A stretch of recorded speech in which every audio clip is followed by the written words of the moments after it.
তো দেখো বন্ধুরা, আজকে আমি কি রান্না করব। আজকে আমি রান্না করব পনির কালিয়া। তো এখানে পনির নিয়ে নিয়েছি, আর এদিকে আছে টমেটো কুচানো, লঙ্কা, আর আছে কাজু বাদাম বাটা, আর এখানে দারচিনি, এলাচ, আর এদিকে আছে পোস্ত।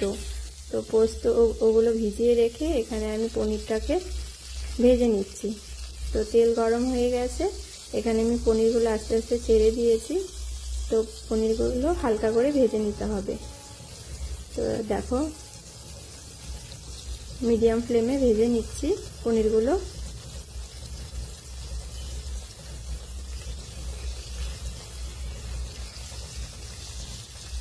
তো পনিরগুলো ভাজা হয়েই গেছে মোটামুটি। দেখো,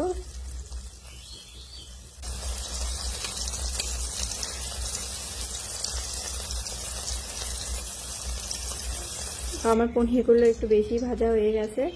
তো এখানে নামিয়ে নিলাম, আর ওদিকে টমেটোগুলো পেস্ট করে নিয়েছিলাম। এখানে দেখো সব পেস্ট করে নিয়েছি, আর এখানে কড়াই গরম হয়ে গেছে, ফোড়ন দিয়ে দিলাম। তো ফোড়নের জন্য যা যা নিয়েছিলাম দিয়ে দিলাম, আর এখানে অ্যাড করেছি শুধু জিরে, গোটা জিরে। আর তারপর দেখো মশলাগুলো ছেড়ে দিলাম তেলের মধ্যে। তো মশলাগুলো একটু ভালো করে ভেজে নিতে হবে। আর এখানে জিরের গুঁড়োটা দেইনি, তার জন্য এখানে জিরের গুঁড়োটা দিয়ে দিলাম।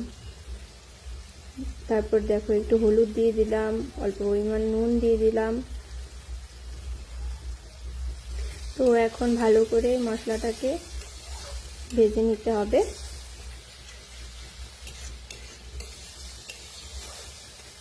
আর আমি লঙ্কার গুঁড়োটা স্কিপ করেছি, কারণ ওটা আমি খেতে পছন্দ করি না, তাই দিইনি। তো দেখো ভালো করে ভাজা হয়ে যাচ্ছে। তো এখন যে পোস্তটা বেটে রেখেছিলাম ওই পোস্তটা দিয়ে দিলাম। তো পোস্তটার বাটি ধুয়ে একটু জলও দিয়ে দিলাম। তো এখন আবার ভালো করে একটু হালকা ভেজে নিতে হবে।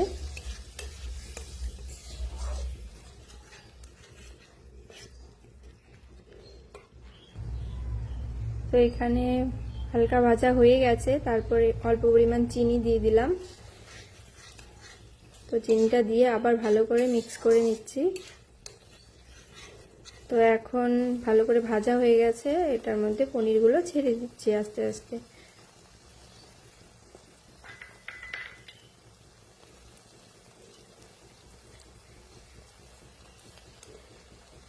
তো আমার পনিরগুলো ছাড়া হয়ে গেছে, এখন ভালো করে মিক্স করে নিব পনিরগুলোর সাথে। মশলাগুলো যেন একদম লেগে যায়, ভালো করে মিক্স করব।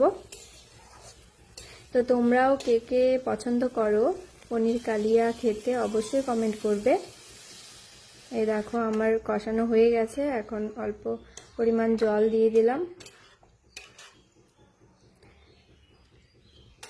তো এটা একটু কিছুক্ষণ ফুটবে। তো এই দেখো এখন দিয়ে দিচ্ছি গরম মশলা, অল্প পরিমাণ গরম মশলা দিয়ে দিয়েছি। তো গরম মশলাটা দিয়ে ভালো করে মিক্স করে নিলাম।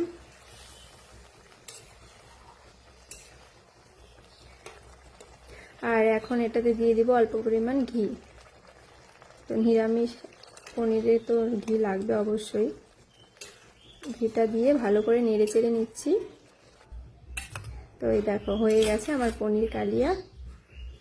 দেখো বন্ধুরা কতটা সুন্দর লাগছে। তো খেতে তো আশা করি ভালোই হবে। তো আমার পনির কালিয়া হয়ে গেছে।